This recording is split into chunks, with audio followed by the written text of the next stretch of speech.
The following program is presented by the HTM Podcast Network.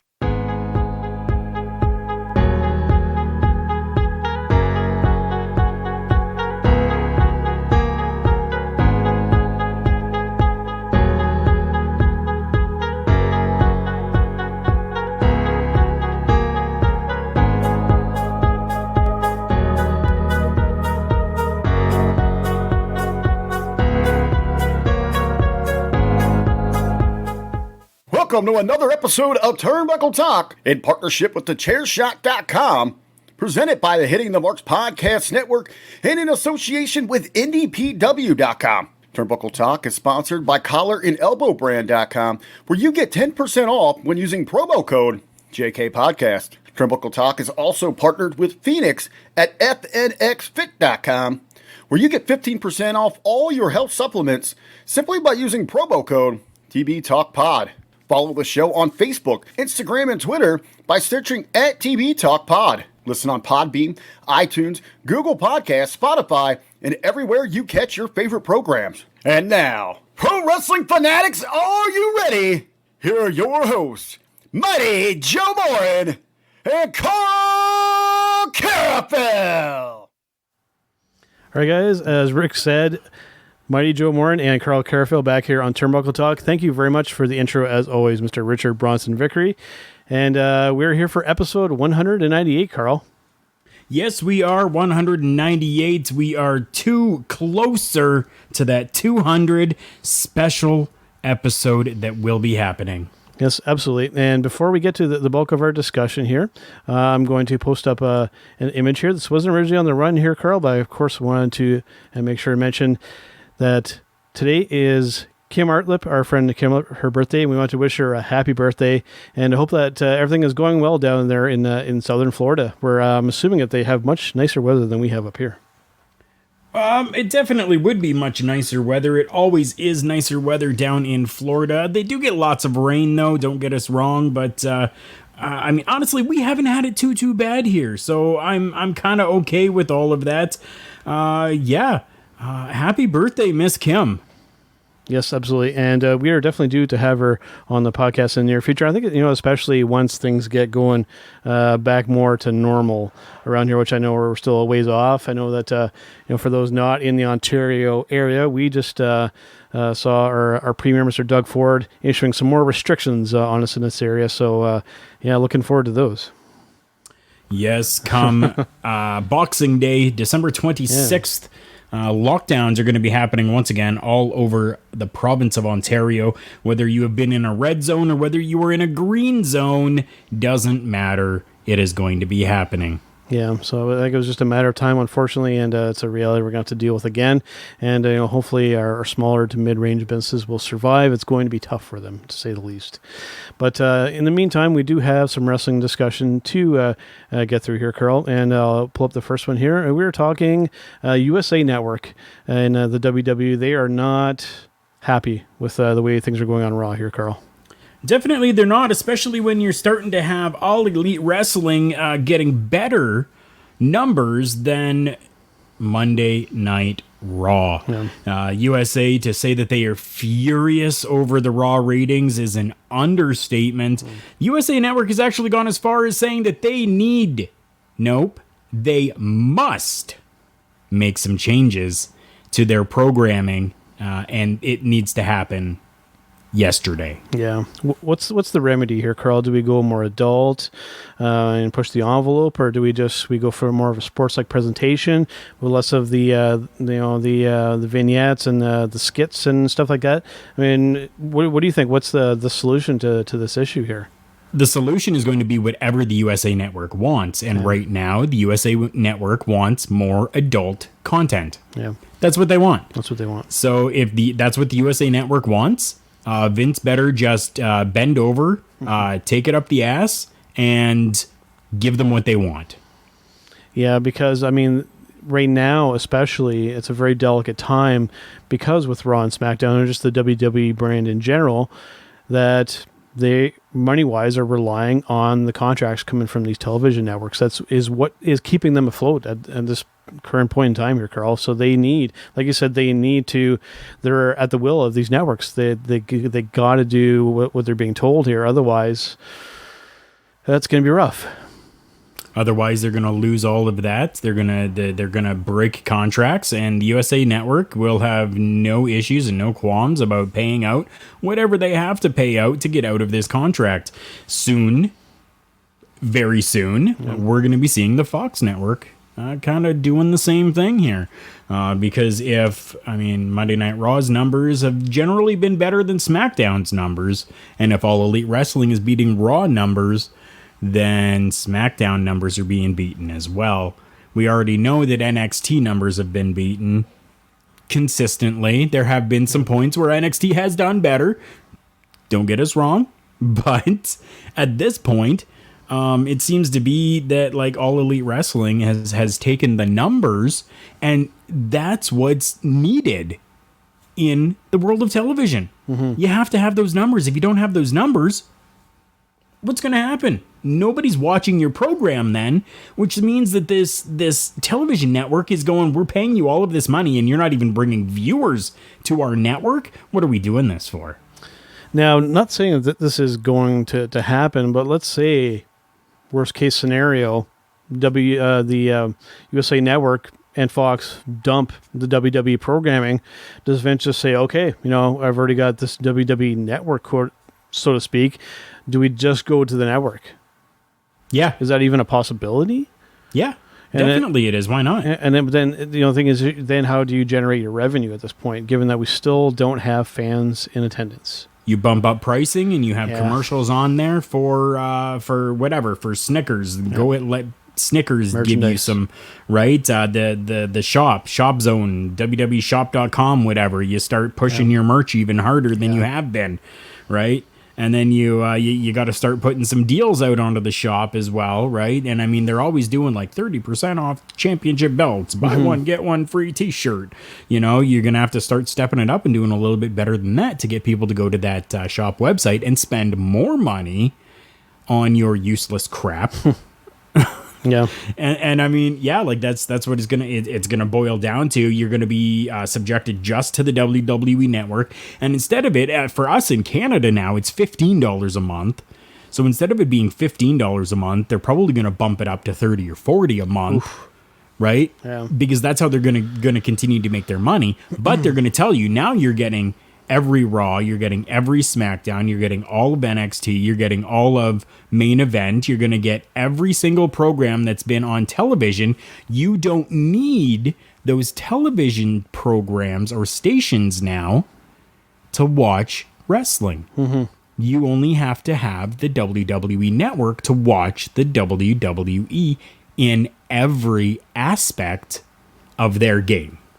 Yeah, and I see them having to, we had mentioned this last week, if I'm not mistaken, or the week previous, to where we're in this weird kind of territory where we're trying to be professional wrestling and sports entertainment at the same time.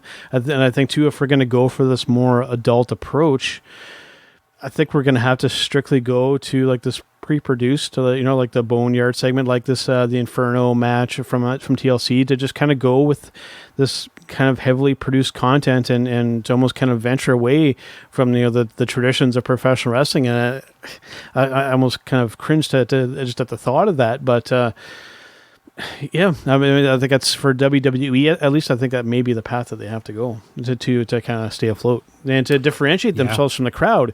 Because like we mentioned, everybody else is professional wrestling and WWE is trying to be entertainment and in between. I think that they just need to go venture over to that one side. And like I said, at least then, that's their separating factor there. That's right. They've been a little bit too on the fence with all of it for quite a while now, and you're right. It's about time that they pick one side or the other, either be professional wrestling or be entertainment, one or the other. And if they lose these contracts with these networks, then taking everything to the WWE Network itself, they have that opportunity to do so. They can do like television series. They can pre-tape and do all of this different stuff, right? And they can even continue to have it with nobody in the crowd.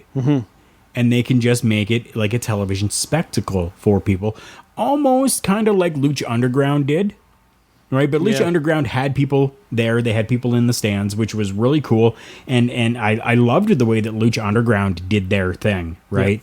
And they made it like a television series. They didn't have it 300 days or 350 days out of the year. It was broken down into season 1, season 2, season 3, right? And then they pre-taped everything, and then they just put it out every week. Yeah. It was an actual television series, right? And WWE could do the exact same thing. Now, what about maybe another option, maybe like a Netflix or Hulu or Apple TV Plus or something, or these other streaming kind of services? I think that's another possible avenue as well. Disney Plus, if they wanted to get into bed with Disney with a lot of money there, you have a lot of other options. WWE already does some stuff with Hulu.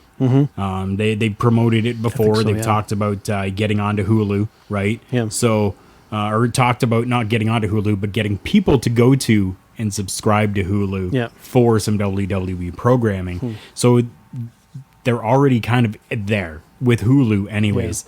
To try to get into like the Netflix game or something like that, Netflix really carries things for so long and then gets rid of them. Right, so they'll carry a series of something, and then that series is gone, put into vaults somewhere, whatever they do. I have no freaking clue, but they kind of just push it out to make way for new stuff to come in. Because we got to remember, they have bandwidth caps that they have to deal with as well. Yeah. Right? So, I mean, it's not like it's just unlimited bandwidth that they can have absolutely every single program from the entire world all on this one platform. They have to remove things and make way for new things.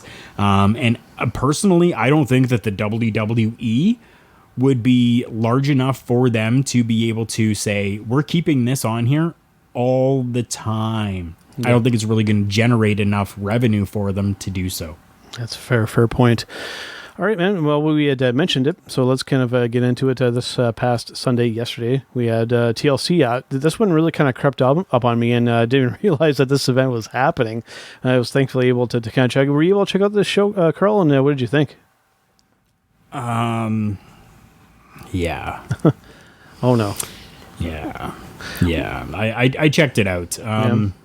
Yeah, when we kind of get into things, I'll talk a little more. Okay, because I think that there was some good stuff here, and then there was some not so good stuff here. To kind of lead things off, I was really, really surprised again by this, and this seems to be an ongoing kind of theme with WWE. The way that they order their matches was very perplexing. AJ Styles versus Drew McIntyre for the WWE Championship. Karl, this was the curtain jerker match, and a TLC match to boot here. Really, a really bizarre choice, in my opinion, to kick off the show with probably one of your main events. But that's been the WWE's norm for a while now, so I don't know why you're not used to this yet. Right.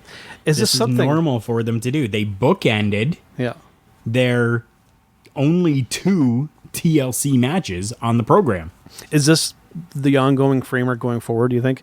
It has been for a while. Like, the traditional booking is kind of out the window with them, I think, at this point. It is. Yeah. It has been for years.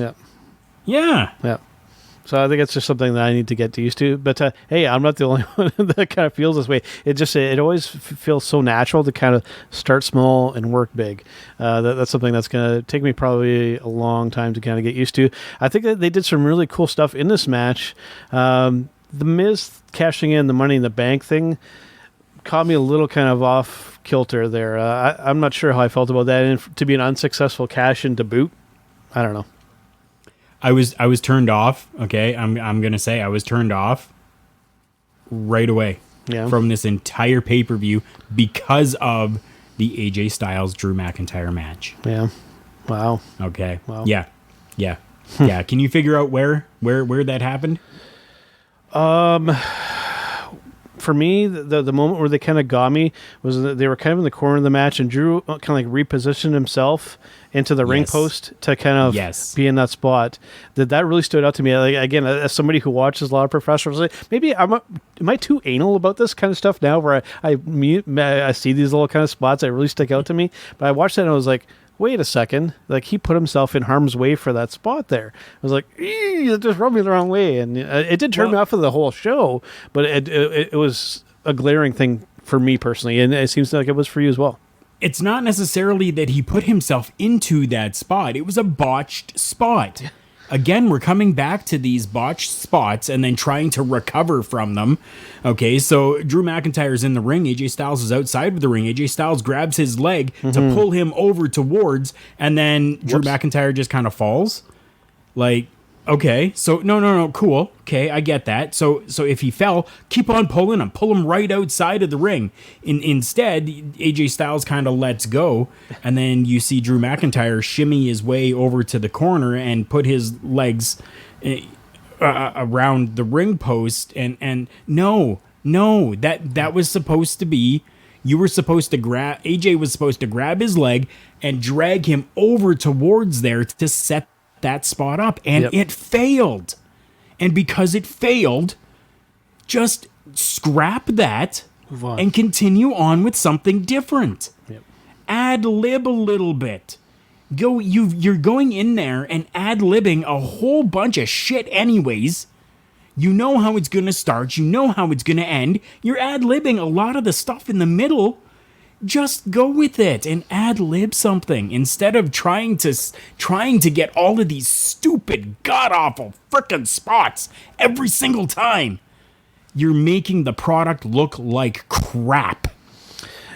And it turned me right off. I definitely understand that. And is this a fault on the production side of things, to where they're too rigid with the stuff, where they're watching things so carefully, and you'd be like, they're obviously in whether it be the referee's ear or something, and they're like, okay, so we messed that up. We need to do it again, like right away. Like are they just banking on the casual fans, or just people to just not pick up on this stuff? Do they really think that we don't notice? I guess is my question. I don't know. I don't even think that it's production or the referees or anything like that. I think it's the workers, and it's been drilled into them. You need to hit every spot. Yeah, you need to make this the best program ever and hit every spot. You need to make this some real good shit. You know, like that's right. I recognize that he's voice. There. He's there. Yeah. And I think that's exactly what it is, and it irks me to the bone, because no, you're an entertainer. And if something fails like that, entertain me and continue on with it. Yeah. Continue on into something different instead of making it look so obvious. It's not even as though AJ Styles grabbed his leg to pull him back over again at any point. Drew McIntyre put himself into that predicament and position. Yeah. Whereas it should have been AJ Styles that did so. And it threw everything right off. So instead of them just kind of going with the flow and working a professional wrestling match, they're focused too much on spot entertainment. It's a real bummer here, Karl, because, I mean, both of these guys are some of the best wrestling talents in the world. Especially Drew McIntyre has improved so much over the years, spending his time over in Global Force Wrestling and Impact, and then really kind of becoming even more so of a star. And I will say, not to completely fault WWE, that entrance that they did for Drew, and that was fantastic. He actually came out with a freaking Claymore sword and stuck it in the earth to kind of stake his claim. I just that part was so kind of well done. And then to just have little spots in the match like that to kind of derail things, it's really unfortunate, because I think that they're both absolutely amazing as talents, but they're so kind of restricted given the framework that they have to work in. Going from this here, Karl, though, we did have our women's SmackDown Championship match, Sasha Banks versus Carmella. This is a weird one for me, because I see Carmella is trying, and I think Sasha is a good talent, but I think she's a little too much of a hothead and too much kind of kind of stuck her own little world, and taking time off when she kind of pleases. We know that she's had a history of kind of doing that kind of stuff. I think that she's good, but just this match was ice cold for me. Storyline and investment wise, there was just absolutely nothing here. Given that I don't watch of weekly WWE television, that doesn't help.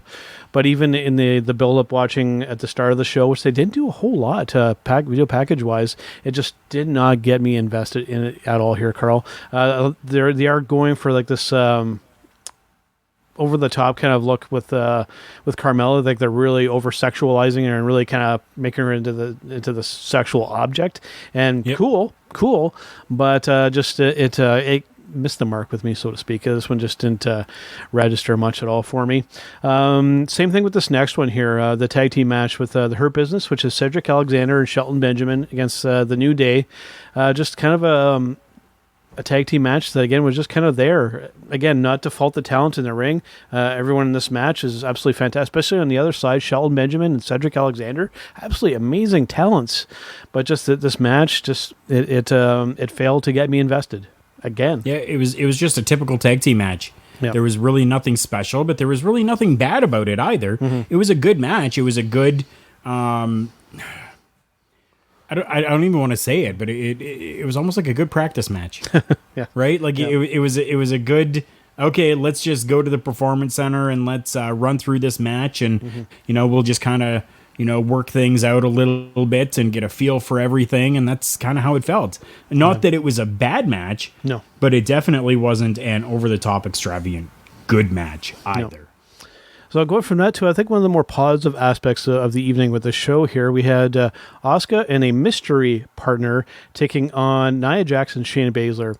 Before I let everybody know who Asuka's partner was, I got to say, this partnership with Nia Jax and Shayna Baszler, I felt, I've been very vocal in the past about both of these girls for different reasons. I feel that Nia Jax is dangerous, and she never really kind of worked to kind of make herself look like a woman's professional wrestler. And then Shayna Baszler has always missed the mark with me, just because she feels like someone who is pretending to be a professional wrestler and pretending to MMA fight, kind of in the same thing. And it doesn't register with me. I know it does with some people, and they think that she's great, but it's a really weird partnership for me. I think it hurts both talents in the long term here. On the other side of things, I've been getting more kind of on the Asuka bandwagon a little bit. I get it now that I've watched a lot more women's Japanese professional wrestling. I'm starting to come around with that. But she did have a pretty good surprise partner here, Karl. We had Charlotte Flair coming back and looking very lean. It even looked like she had... It looks like she had the augmentations removed there, and she looks very lean, very athletic. And I thought she had a pretty stand-up performance in this match here, given that the rest of it was kind of ho-hum. Charlotte made her presence felt, and she looked good in there, in my opinion. Yeah, I mean, the match wasn't bad. I mean, it was good. I was okay with it. Yes, reports right now are that Charlotte Flair had her breast implants removed, as well as I think I noticed her mole is gone. I did not notice that. I didn't look that close. That, unfortunately for me, I don't know why, but I always, because it was like right on her face. Yeah, and it was something that I was gravitated towards seeing it. Right, I don't know why, but I did. I always saw it, and I was watching it. I was watching it on my computer, so I mean it's a 17-inch screen on there, but it's not like I was watching it on like a 42, 56, 60-inch television. So I can't tell, but I'm pretty sure that might be gone too, unless it was really good makeup that they put over top of it, which that could be as well. But I digress. Charlotte Flair's back. Yeah. Okay, cool. Yeah. Yep. Okay, she's back. Yep. I'm curious to see what they'll do with it. And it looks like maybe makeup. Maybe somebody took an angle grinder and just zapped that thing off of there. Who knows, man? What they did, but she looked really good in there. And I'm not just talking physicality wise as a male looking at a female. Just wrestler wise, I thought that she looked really good in there. And I'm curious to see what they'll do, because I mean, Charlotte's a star. And, they can really push her as a star. She has that presence, and she can work in that ring. And I think that they really need to do something significant with her going forward.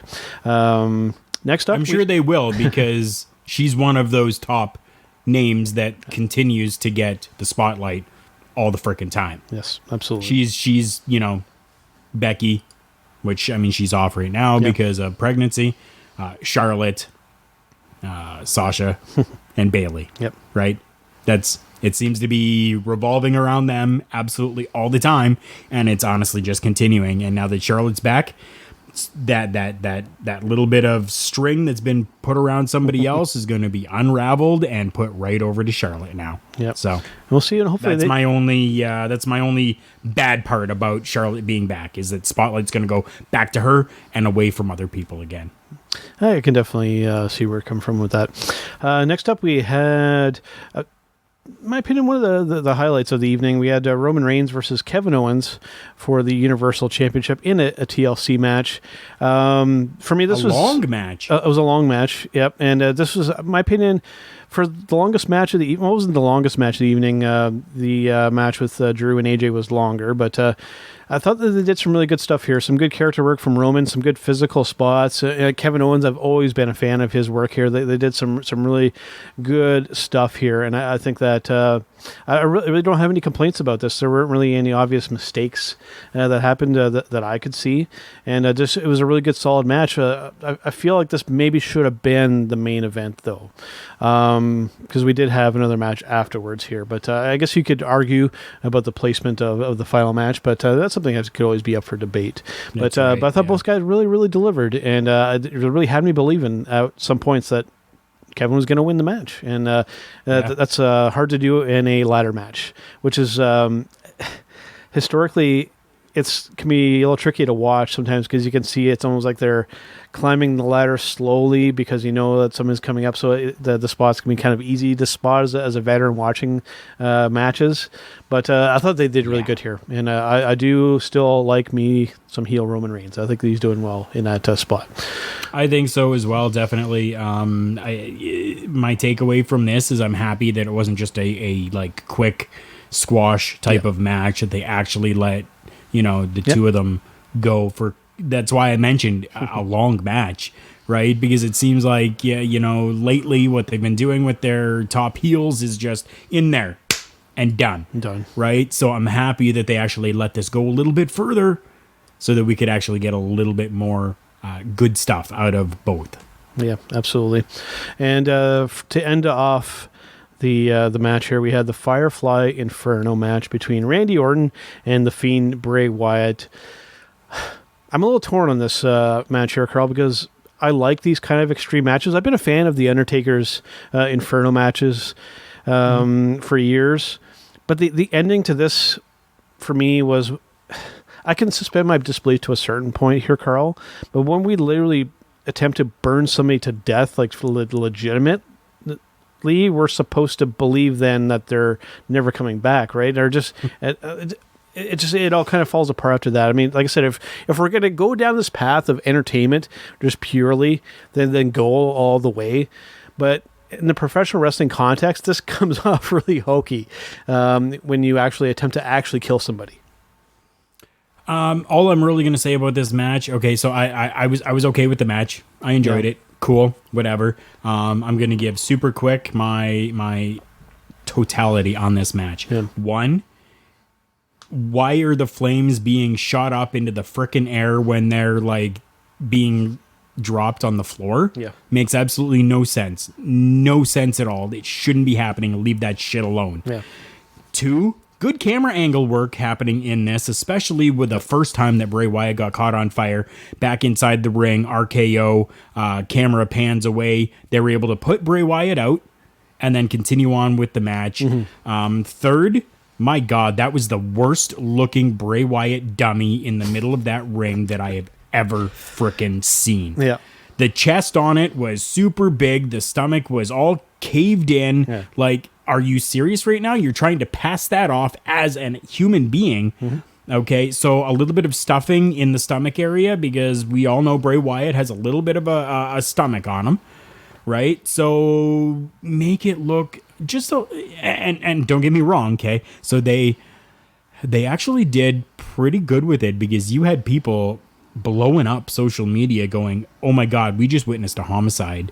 And like some people were legitimately believing that was Bray Wyatt that they lit on fire.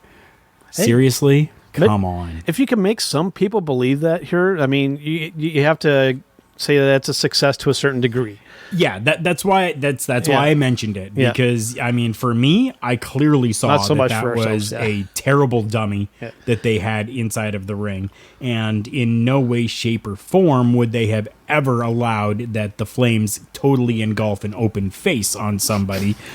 Makes no sense at all. Yeah. Okay. But there are people that they did trick. Mm-hmm. They did make some people believe that was Bray Wyatt. Yep. And good on them for that. Definitely good on it. Didn't put the wool over my eyes. No.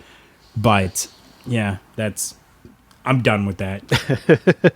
Yeah, so I mean, overall, I mean, there's some good stuff, some bad stuff. I mean, for the last pay-per-view of 2020, they didn't really knock it out of the park. You know, I got to say, probably one of my favorite things from the show wasn't even actually a match. They did this commercial where they had this thing, like this green thing looking like 2020, and then having like the other wrestlers kind of taking. I thought that segment was actually kind of cool. I was actually entertained a little bit by that. You know, they could have actually almost made that a kind of a match. It's like all these wrestlers taking on the year that was 2020. Right. This green blob that I guess is supposed to be COVID-19. Yeah. Well, anyways, man, we are going to take a brief break and hear from our friends over at collarandelbowbrand.com, and we are going to come back and talk about, let me make sure I got our commercial pull up here first. We're going to come back and we're going to talk about a little bit of New Japan Pro Wrestling and Wrestle Kingdom 15 coming up soon.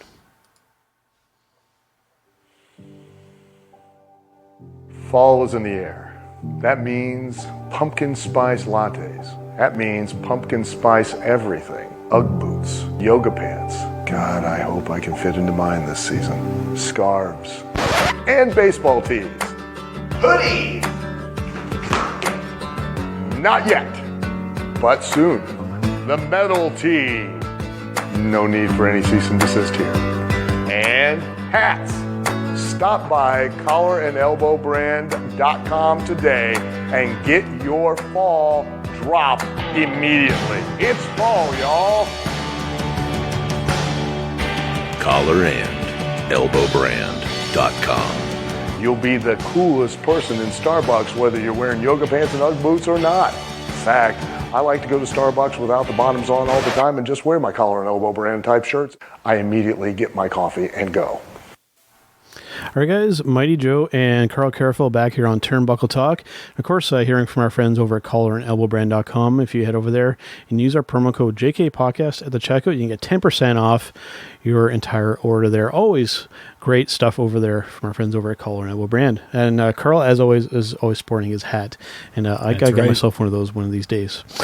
All right, so let us switch gears talking from WWE, and let's talk a little New Japan Pro Wrestling, and let us talk about Wrestle Kingdom coming up on January 4th and the 5th in the Tokyo Dome. And interesting with this here, Karl, we're going to have Japanese and English commentary, and they are going to be in the building for the commentary this year, and we're going to have an audience in attendance. This is something that we just can't have over in North America, especially in Canada, especially where we are right now. So this is, I'm excited for this show. And I'm hoping that everybody else is going to be too. And we're going to talk about the matches that we know so far. Okay. So let's go with night one here. We're talking Tetsuya Naito versus Kota Ibushi for the IWGP Heavyweight and Intercontinental Championship.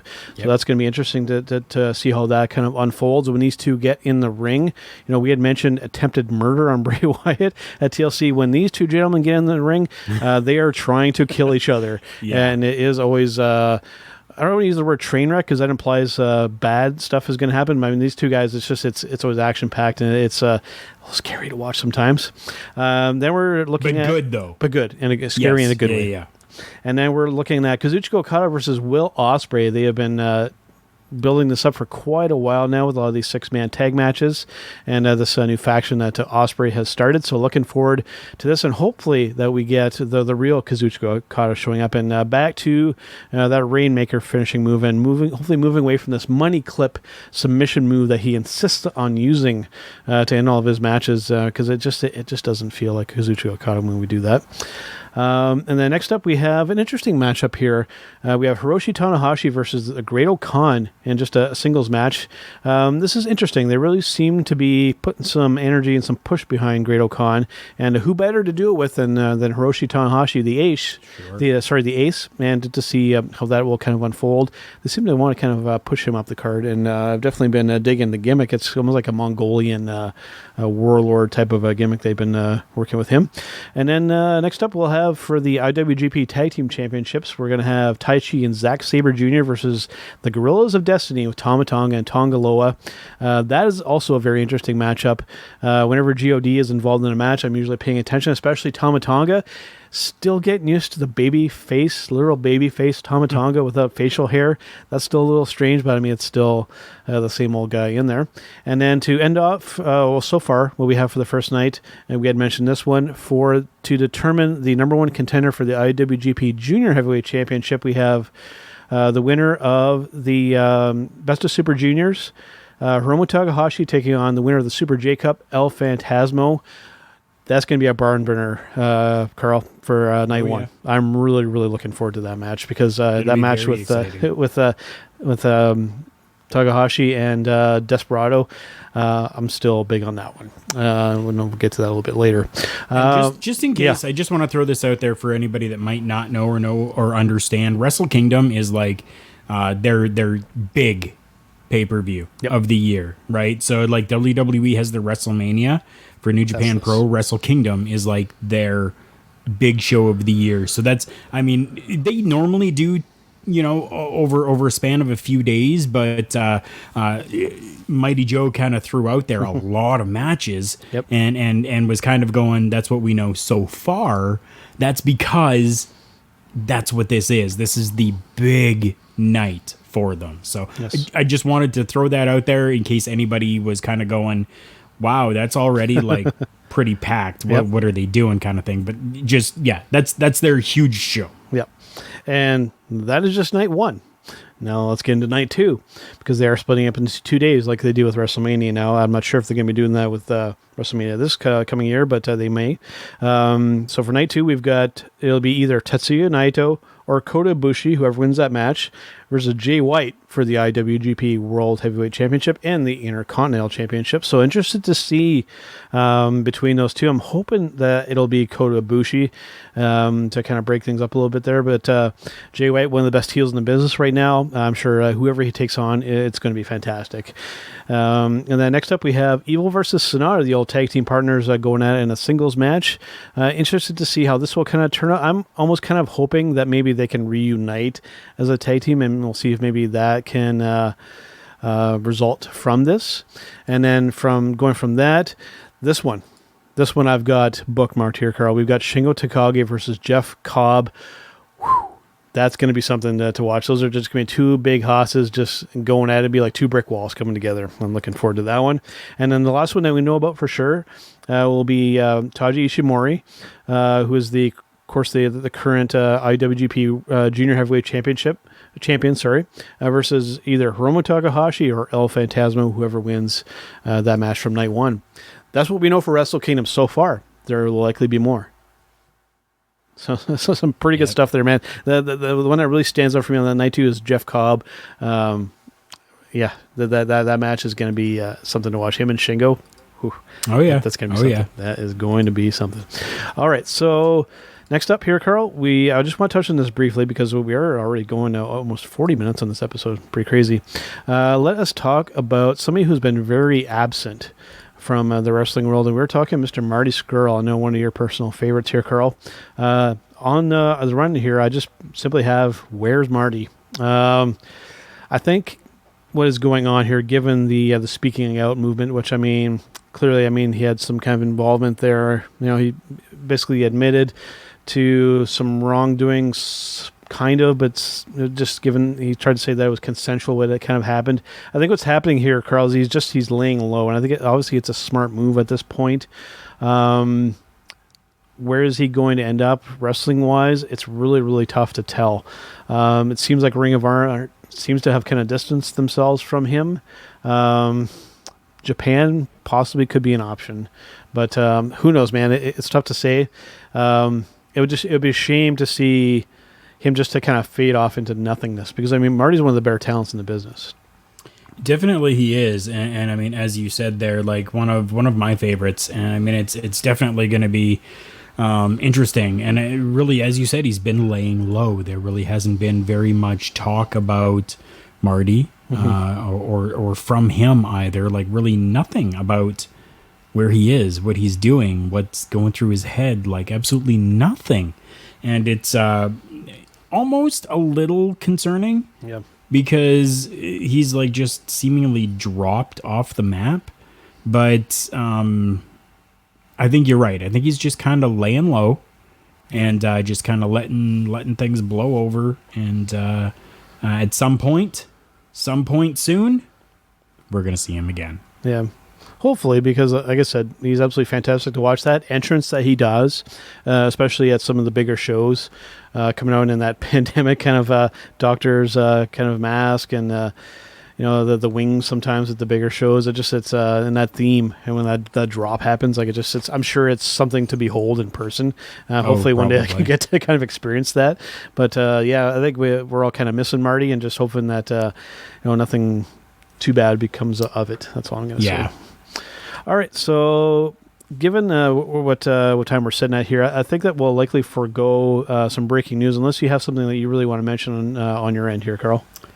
Right now, nothing that I've really seen, except maybe just kind of remember that these performers that you're seeing, whether it's on WWE, whether it's on AEW, Ring of Honor, New Japan, Impact, no matter where they are, they're working their asses off for you and for me and for Mighty Joe, and that they're human beings as well.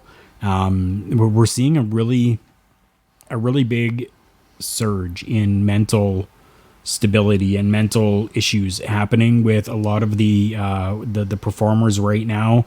And I'm not going to get into names or any I'm just letting you know, across the entire world of professional wrestling, no matter what company it is, there's a lot of mental issues that are going on right now. And I don't know if it's because of the COVID pandemic. I don't know if it's because of lockdowns. I don't know, I don't know what is happening that's causing all of this, but there is a lot of shit going on in these people's heads and lives.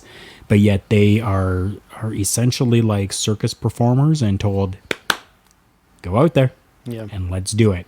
Right. So just kind of keep that in mind. And, if you maybe see somebody out on the streets, or you see them in, at a restaurant or an airport, if you're like traveling, which you shouldn't be, I guess they're saying, I don't know. Keep that in mind. That's all. That's all I want to put out there, is just keep in mind that they're people too, and that sometimes they can't be a celebrity. Sometimes their mental health is more important than you getting that photo or autograph.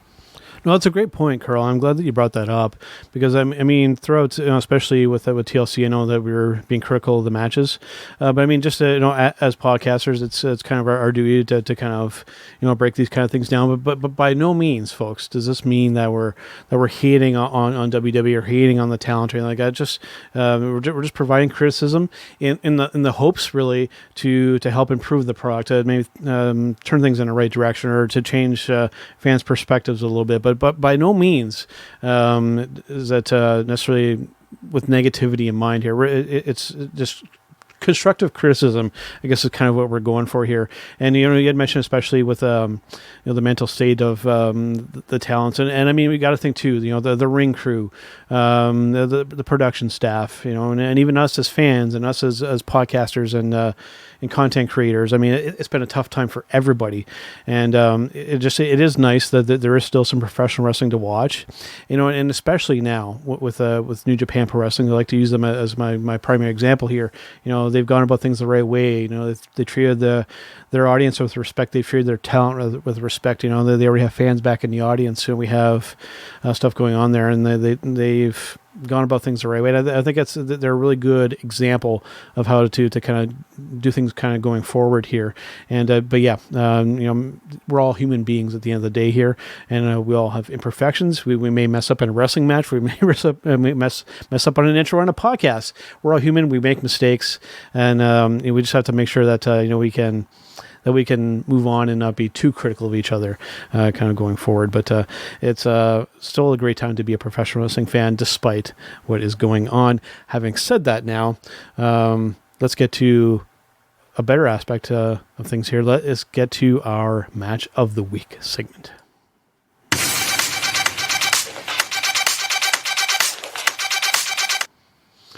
All right, Karl, for Match of the Week segment here, mine is pretty easy because I don't believe that I'm going to go first this week because I actually don't think that I've actually done this before. So I think that this is likely a first. My Match of the Week for this week here, Karl, is exactly the same as it was last week.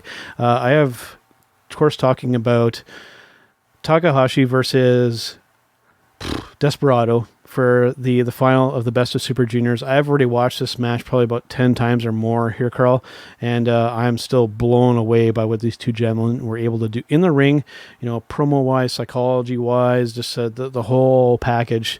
I'm still floored, and I'm still watching this match, and I still highly recommend, if you have not had a chance to watch this match, if you're craving some really good professional wrestling and you're not getting it from what you're currently watching, go watch this match, and I think you will be pleasantly surprised and happy about what you find there. What do you got? So you decided to turn back time a little bit, yes, only by about a week. I really like this week. I wasn't able to really catch a lot of professional wrestling. I've been working a lot coming up to Christmas. We get really busy around this time of the year with our security company that I'm part of. So I mean, it's a little bit hard for me to kind of watch some professional wrestling all the time. But I was able to watch something from years ago that I love. And I just happened upon it because some of the different Facebook groups that I'm in, somebody had posted in there saying, what's your favorite Ric Flair match of all time? Right? So somebody actually put out there the Ric Flair, Shawn Michaels, I'm sorry, I love you match. And I'm like, yeah, I got to watch that. I got to watch it. Still gets me. Me too. Still gets me. Me too. Like, both of those guys there are the reason why I wanted to get into professional wrestling. So to go back and watch that's my match of the week this week. And if you guys haven't seen that match, I urge you, go and see that match out because it was an instant classic when it happened, and it really stands the test of time. And not necessarily because the match was phenomenal or great, but just the pure raw emotion that you could see and feel between the two of them working was excellent. And I bring that up because we've lost that, as clearly we saw with the curtain jerker match of TLC. Yeah. Which sucks. Yep. And we need to try to find that again. And if more people go back and kind of watch that, then more people are going to go, that's what I want. That's what I want to see. And then there's going to be a rise up, and they're going to be saying, this is what we want to see. This is what we want. This is what we want. This is what we want. And then maybe it'll get back to Vince's deaf ears and he'll go, maybe I need to give them what they want. Yeah, absolutely.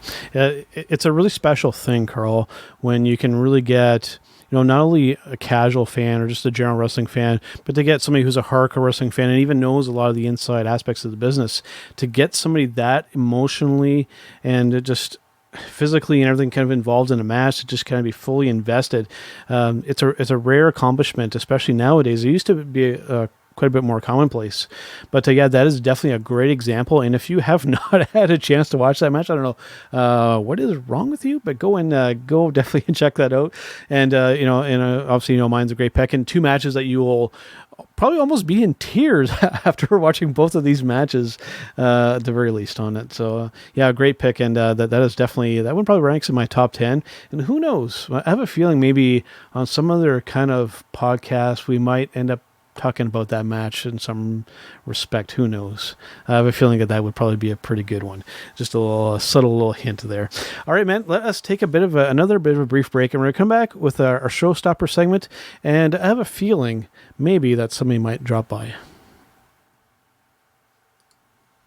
Hi, my name's Barry Radcliffe. You might recognize me from such films as The Longest Ride or Dead 2. Now, as a successful actor, I have 2 planes, a supermodel wife, countless exotic cars, and a ton of cash. You might think it couldn't get any better than this, but you'd be wrong. For only $4.99, you can get OVWWrestlingNetwork.com. That's OVWWrestlingNetwork.com for only $4.99. Now, will your life be as good as this? No. Will it be better? Yes, and I guarantee that. That's not valid anywhere. OVWWrestlingNetwork.com is only $4.99. Tomorrow's yesterday is today. Prices so low, they're insane.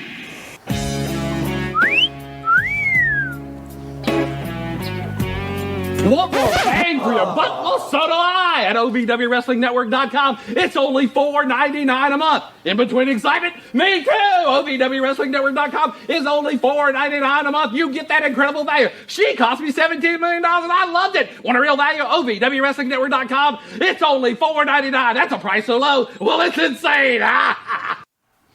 All right, so a word from our friends over at Ohio Valley Championship Wrestling. Make sure and check them out.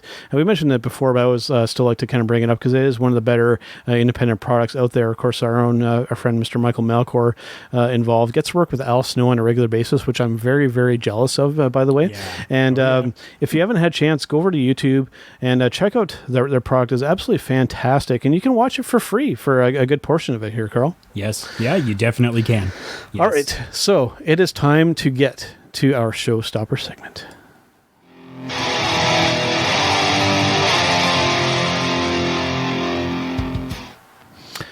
All right, guys, it is time for our showstopper segment. And guess who has shown up for our showstopper segment? Mr. Ryan K. Boman from Sportskeeda. How are you doing, sir?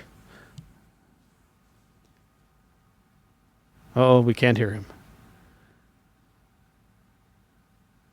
I think Ryan. I'm sorry, Mr. Boman. You seem to be muted. We can't hear you.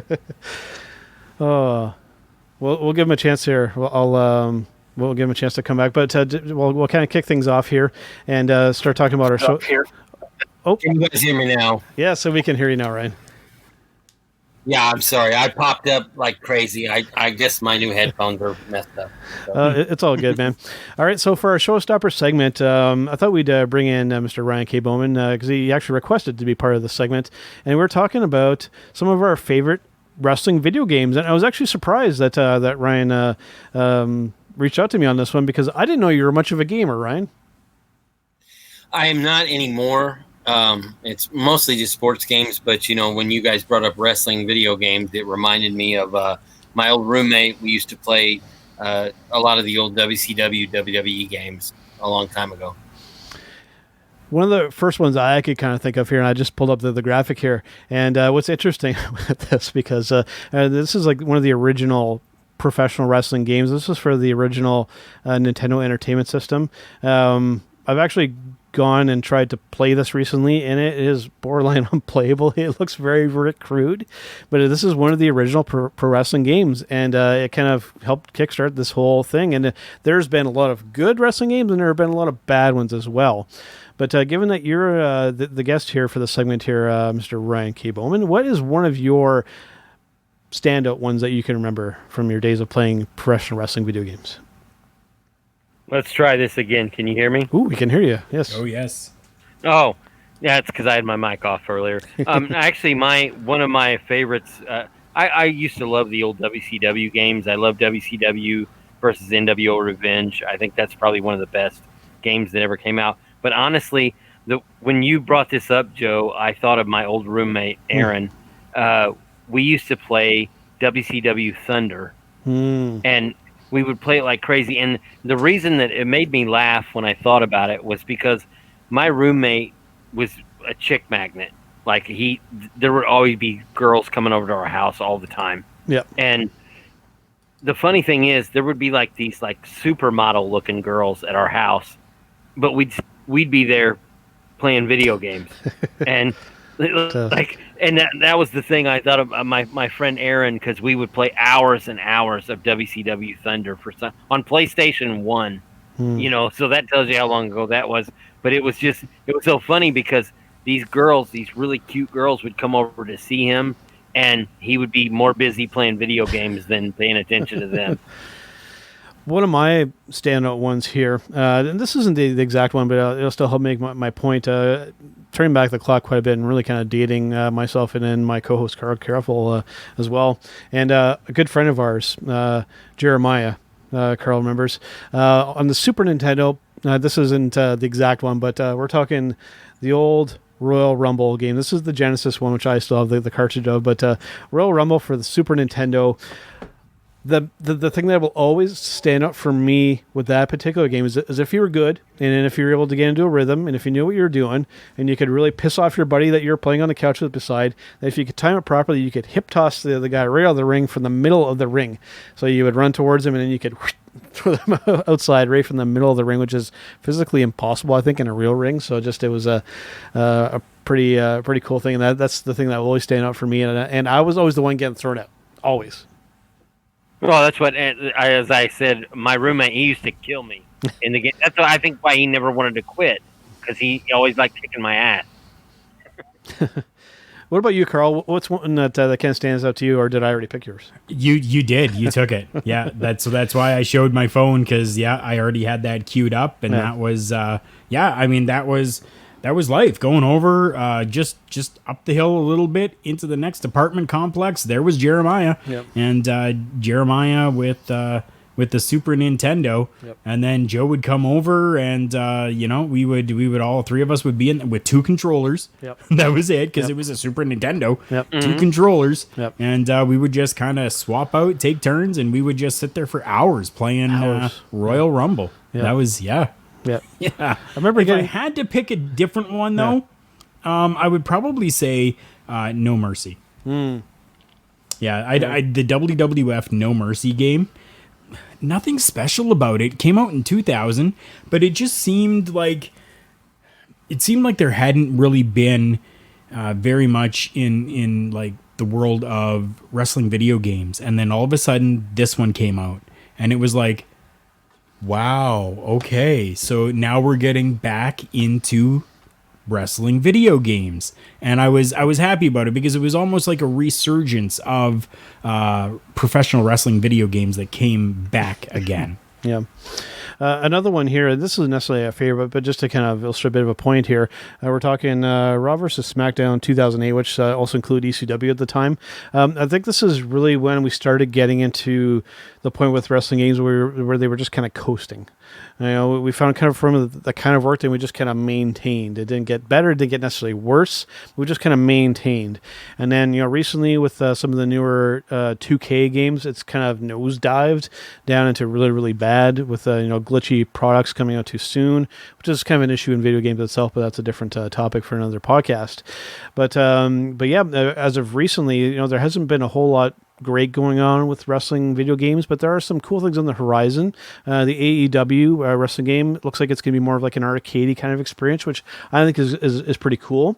As well, there's a little thing called Retromania coming out, which is very much a throwback, to the old this kind of stuff here, and it's going to be involving Mr. Stevie Richards, and there's a lot of the people involved. There's a little bit of the NWA in there, and it looks like it's probably coming out coming up in a few months, I believe, on some multiple platforms. I think they're even doing an arcade cabinet for it. So there's some cool stuff on the horizon, but it's always been kind of a up and down with wrestling games. They've either been really, really good, or they've been really, really crappy from my personal experience. Can I ask you guys a question? Because you held up the original Nintendo Pro Wrestling. Who was you guys' favorite character in the original Nintendo Pro Wrestling game? Because mine was Starman. I had honestly forgotten the names, to be perfectly honest with you. Honestly, I never played it. Never played it, yeah. Yeah, I never played that one. Yeah, it's tough. Anything that I had was like the WWF stuff. Yeah. Yeah, because that's going for a ways back. I just caught kind of the tail end of the NES stuff when I was a kid, because I was born in 1980, for those who aren't aware. So I just caught the tail end of the NES. Man, I'm old. Man, I'm old. I feel it's like I felt old. But yeah, it's interesting because I've always been a fan of video games. I've always been a fan of wrestling as well. So it's nice when occasionally things kind of cross over and are done well, but it seems to be rare more than the exception as opposed to the rule these days. So there's been a lot of shit wrestling games. Just put it out there. I'm going to throw out there for everybody what almost turned into like a cult classic for everyone. And I'm going to hold it up on my screen here for everyone to see. And honestly, I loved this game. I had this for the PS2. Can I take a guess of what it is? Sure. Is it the TNA Impact game? Yes, it is. Yeah, I knew him pretty well. Yeah. I knew that's what it was. I absolutely loved that game. Yeah. I don't know what it is about it, but it was just, I found it fantastic. And literally it like became a cult classic, and it became something like everybody had to find this game and play this game. Yep. And I not only because it was Impact or TNA's first video game, but just because everybody was sick and tired of the same WWE video games all the time, that they were happy to get something from a different company and something a little bit different. Loved it. Looks like Ryan's got something to say there. What you got to say about that, Ryan?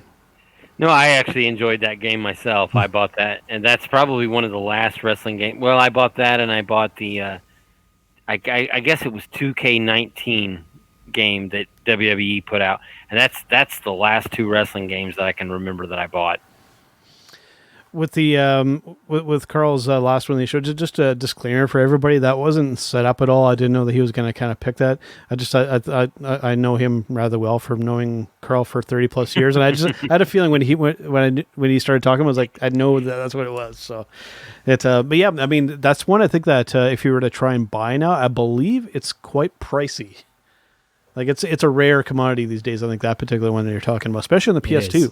So yes, it definitely is. Yeah. So I'm excited to see what will come from professional wrestling video games.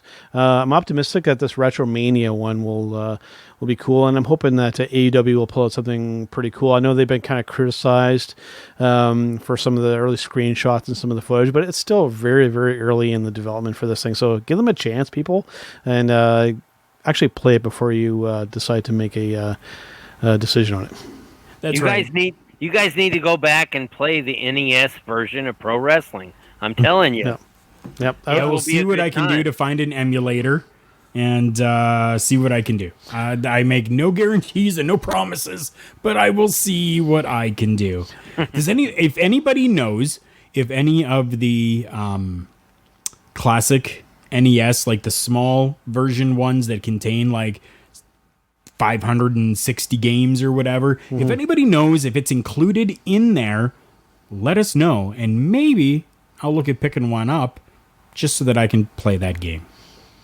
Yeah, and what I can actually do, and I'll do it during the course of this week here, because I am a Nintendo Switch gamer, and they do have an online service that includes you can play for free a lot of the original Nintendo and Super Nintendo games, and I'm just scrolling through the list here briefly to see if it's still on here, because I believe it's one that you can actually play. Going through, there's like Dodgeball, Excite Bike, and yes, there is the original pro wrestling on there. So I'm going to try that during the course of this week, and I'll talk about it on the next podcast, and kind of let you guys know what I thought of it, because it's been a long time since I've actually played it. So, and Excite Bike is one of those great games too from the past. Yeah, absolutely, that is a classic. All right, man. And Paperboy. Do you have Paperboy on there? I'm not sure. I'll have to check. That's a good one too. That was another good one. Yeah, we could go on for hours about classic video games, but we can't. Yeah. But before we do go, since we do have you here, Ryan, what have you been up to over at Sportskeeda these days? I've been doing the podcast, the Smack Talk podcast on Friday nights with my friend Denise Salcedo. We'll be doing it on Christmas night, actually, so you can check us out there on the Sportskeeda YouTube channel. And, of course, you can follow me on Facebook at Ryan K. Boman and on Twitter at Ryan K. Boman. Awesome. And before we wrap it up here, Karl, anything left that you want to plug or promote before we go? Just our own sites. Make sure you go and check us out. Facebook, Instagram, and Twitter. We're at TB Talk Pod. Something very cool that I just found out. And just putting it out there in case nobody else knows. But if you have the Facebook Business Suite app, if you're somebody like us, a content creator, and you have your Instagram linked up to the Facebook or the suite, the Business Suite program. Yep, Business Suite is what it's called. So I just found out this the other day. I was able to post something in the Business Suite, and it went automatically and posted it to Instagram as well, photo-wise. Nice. So very happy about that. It makes things a little bit easier when I'm trying to get some different stuff out there for you guys. So no matter where you go, I'm hoping to make it so that it is the same across the entire board. So make sure you go and check us out at TB Talk Pod, Facebook, Instagram, and Twitter. Awesome. Well, I guess that's a good way to wrap things up, and we'll see you guys on the next one. It's me. It's an R&B to beat. As you can tell in the background, we are out celebrating. That is what we do here at hittingthemarks.com. And I invite everyone to continue to tune in to Turnbuckle Talk, but check out all of our other shows we have. You can find that all at hittingthemarks.com. Run.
side.